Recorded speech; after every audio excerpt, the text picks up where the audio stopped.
தனுசு ராசி கால புருஷனுக்கு 9வது ராசி. குரு பகவான் ஆட்சி பெறும் வீடு. இப்பொழுது இந்த குரு பகவான் 5இல் இருக்கிறார்.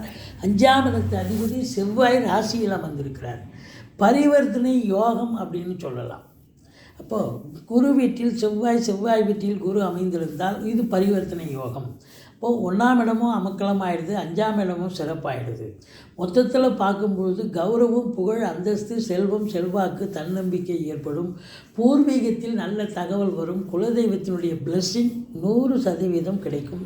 மூலம், பூராடம், உத்திராடம் முதல் பாதம் வரைக்கும் உள்ளடக்கிய இந்த தனுசு ராசியில் பிறந்த அன்பர்களுக்கு இந்த வாரம் எப்படி நல்லா இருக்குமா அப்படின்னா ரொம்ப ரொம்ப சூப்பராகவே இருக்கும் அப்படின்னு சொல்லலாம். பாருங்கள், உங்களுக்கு 9ஆம் இடத்து அதிபதி சூரியன் 2இல் இருக்கிறார்.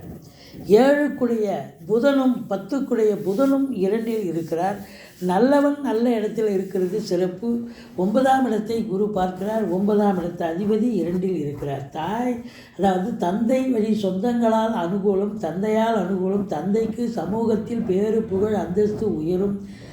அரசாங்கத்தில் உயர் பதவியில் இருக்கும் அன்பர்களுக்கு அற்புதமான காலகட்டம். அரசியல்வாதிகளுக்கும் இந்த வாரம் ஒரு சுமூகமான ஒரு அற்புத மேலிடத்தில் செல்வாக்கினை பெறக்கூடிய ஒரு உன்னதமான ஒரு வாரமாக விளங்கப் போகிறது. கல்வி நிறுவனங்கள், கல்விக்கூடங்கள், யூனிவர்சிட்டி, டீம்டு யூனிவர்சிட்டி போன்றவற்றில் பணியாற்றக்கூடிய அன்பர்கள், அதில் டெக்னீஷியன் ஆகட்டும், டீச்சர்ஸ் ஆகட்டும், ஸ்டூடெண்ட் ஆகட்டும், அதில் படிக்கக்கூடிய ஸ்டூடெண்ட்ஸ் எல்லோருக்குமே இந்த காலகட்டம், இந்த வாரம் அற்புதமாக விளங்கும்.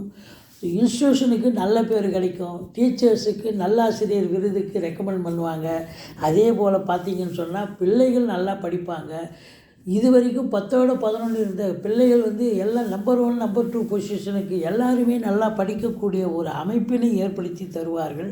இந்த தனுசு ராசியில் பிறந்தவர்களுக்கு ஒரு பொற்காலம் என்று சொன்னால் மிகையாகாது. 3ஆம் இடத்தில் சனி பகவான் இருக்கிறார். எந்த ஒரு சின்ன முயற்சியாக இருந்தாலும் அது பெரிய வெற்றியை தேடித்தரும். அது பார்த்திங்கன்னா பார்வை 9ஆம் இடத்தை பார்க்கிறது. பாக்கிய நிறைவினை எவ்வளோக்கு எவ்வளோ சனி பகவான் கெடுத்தாரோ இப்போ அவ்வளோக்கு அவ்வளோ நல்லது செய்யக்கூடிய அமைப்பு இருக்குது. உங்களுக்கு சிறப்பான ஒரு நிலை, எதிலும் வெற்றி எங்கும் வெற்றி என்ற நிலையை சனி பகவான் ஏற்படுத்தி தருவார். ஆனால் இளைய சகோதர சகோதரிகளுக்கு தேக ஆரோக்கியத்தில் அக்கறை தேவை. இளைய சகோதர சகோதரிகள் உங்களுக்கு கான்ட்ரவர்சியாக எதிர்ப்பாக கிளம்பக்கூடிய ஒரு அமைப்பு இருக்குங்க. 4ஆம் இடத்தில் ராகு பகவான் இருக்கிறார். 4இல் ராகு இருந்தால் ப்ளஸ்ஸும் இருக்குது, மைனஸும் இருக்குது. ப்ளஸ்ஸுன்னு பார்த்திங்கன்னா இருக்கிற இடத்த விரிவாக்கம் பண்ணுவார். அப்போ சொத்து பத்து வாங்கணும்னு நினைக்கக்கூடியவங்க ஒரு 30 லட்ச ரூபாய்க்கு வாங்க போகிறீங்கன்னா 50 லட்ச ரூபாய்க்கு கொண்டாந்து விட்டுருவார். ஒரு கடைக்கண்ணி ஓப்பன் பண்ண போகிறீங்க அப்படின்னா அதுவும் அப்படித்தான் பெரிய லெவலில் ரீச் பண்ணும். இருக்கிறத பிரம்மாண்டத்தை ஏற்படுத்தி தருவார். படிக்கிற பிள்ளைங்க பார்த்திங்கன்னா ஒரு சாதாரணமாக ஒரு சிம்பிளான ஒரு கோர்ஸில் படிக்க வைக்கலாம்னா, இல்லை இன்னும் பெரிய படிப்பு படிக்கலாம், பெரிய நல்ல எக்ஸ்பென்சிவாக நல்லா ஒரு கிளாசிக்கான ஒரு யூனிவர்சிட்டியில் போய் சேர்ந்து படிக்கணும், நம்பர் 1 யூனிவர்சிட்டியில் அப்படின்னு சீட்டு கேட்டு நல்லா படிக்கக்கூடிய ஒரு அமைப்பு இருக்குது.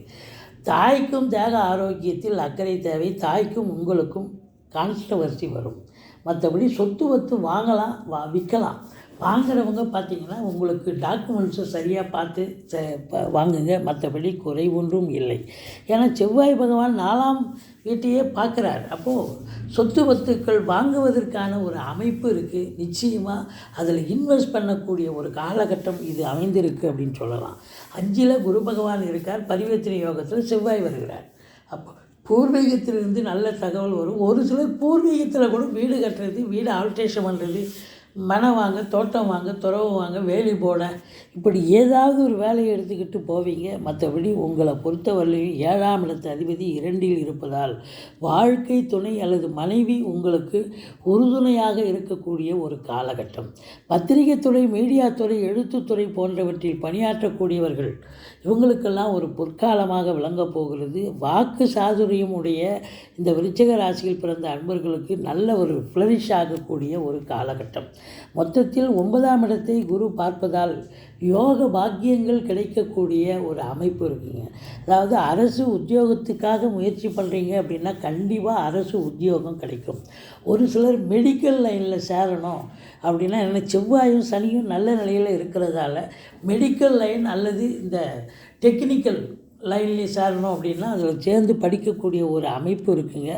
மெடிக்கல் சார்ந்த துறையில் பணியாற்றக்கூடியவர்களுக்கு ஒரு பொக்கிஷமான ஒரு வாரம் என்று சொன்னால் நினச்சதை சாதிக்க முடியும் அப்படின்னு சொல்லலாம். வெளிநாடு போகணும், உயர்கல்வி படிக்கணும், இல்லை உத்தியோகம் பார்க்கணும், இல்லை சொந்த தொழில் பண்ணணும்னா தாராளமாக போங்க. வெளிநாடு சம்பந்தப்பட்ட விஷயங்கள் உங்களுக்கு அனுகூலத்தை தரும். உள்நாட்டு வாணிபம், வெளிநாட்டு வாணிபம், ஏற்றுமதி இறக்குமதியாளர்கள், ஷேர் மார்க்கெட்டில் இன்வெஸ்ட் பண்ணுறவங்க, ஸ்பெக்குலேஷன் பண்ணுறவங்க, ஆன்லைன் பிஸ்னஸ் பண்ணுறவங்க, ஹோட்டல் பிஸ்னஸ் பண்ணுறவங்க, இவங்களுக்கெல்லாம் ஒரு சிறப்பான ஒரு காலகட்டம். மொத்தத்தில் பார்க்கும்பொழுது உங்களுடைய தந்தைக்கு செல்வாக்கு பெருகும். தந்தையால் உங்களுக்கு நல்லது நடக்கக்கூடிய ஒரு சூழல்.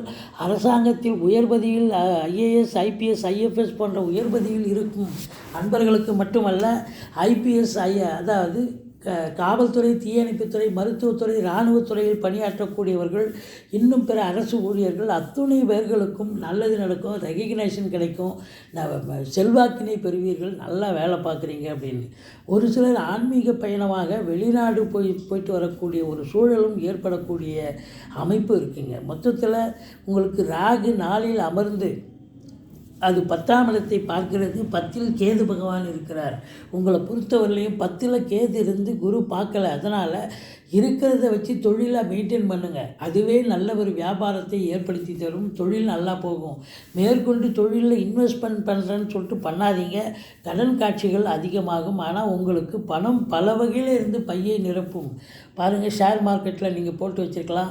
பிள்ளைகளுக்கு படிப்பு முடிஞ்சு அவங்க வேலைவாய்ப்பு கிடைச்சி அவங்க சம்பாத்தியம் உங்களுக்கு கைக்கு வரும்.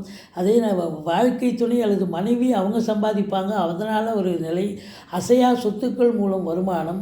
இப்படி பல நிலைகளில் இருந்து உங்களுக்கு வருமானம் பெருகக்கூடிய ஒரு காலகட்டமாக இருக்கிறது. முதல் திருமணம் முறிவு ஏற்பட்டு 2வது திருமணத்திற்காக காத்திருப்பவர்களுக்கு நல்லதே நடக்கக்கூடிய ஒரு சூழல் இருக்கிறது. தொட்டதெல்லாம் தொடங்க போகிறது, தொடாததெல்லாம் தொடங்க போகிறது. எல்லாம் லாபமயம். ஃபினான்ஷியல் ரீதியாக உங்களுக்கு ஒரு பெரிய திருப்பு முனை ஏற்படும். இருந்த போதிலும் 12ஆம் இடத்தை சனி பார்ப்பதால் வேலைக்கு உண்ண மாட்டீங்க, உறங்க மாட்டீங்க, டென்ஷனாக இருப்பீங்க, பரபரப்பாக இருப்பீங்க, உறக்கம் வராது. மற்றபடி இந்த வாரம் சூப்பரான ஒரு வாரம். அதாவது உங்களை பொறுத்தவரையிலையும் பொருளாதாரத்தில் ஒரு அளவு கடந்த ஒரு வருமானத்தை பார்க்க போகிறீர்கள். அற்புதமான ஒரு வாரம். நீங்கள் பிள்ளையாரை வழிபாடு செய்யுங்கள். வாழ்க்கை வளமோடும் நலமோடும் அமையப் போகிறது.